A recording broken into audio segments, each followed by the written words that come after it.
அல்வா, உருளைக்கிழங்கு பொரியல், முட்டைக்கோஸ் பொரியல், ரசம், வெங்காய கிச்சடி, சில்லி. என்ன தம்பி? எது சமோசா? சமோசா காண சில்லி உருட்டி விடுறாங்க. சாம்பார், அல்வா,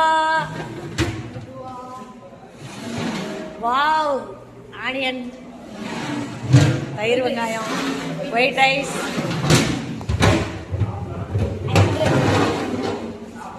உருளைக்கிழங்கு கூட்டு எல்லாம் அங்கே பாதி எடுத்து வச்சிருக்காங்க. முட்டைக்கோஸ் பொரியல், அது என்னம்மா? சாம்பார், ரசம். மாமா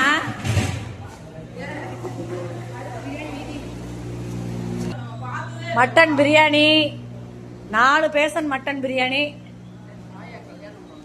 தால்சா, சில்லி ரெடி ஆயிட்டு இருக்கு. சிக்கன் சில்லி லெக் பீஸா தனியா இருக்கு. சில்லி ரெடி ஆயிட்டு இருக்கு. பாத்துக்கமா, இப்படி இது மாதிரி போட்டு கொடுக்குறேன். ஹாய், எல்லாரும் வாங்க சாப்பிடலாம். திண்டுக்கல் கல்யாணத்துல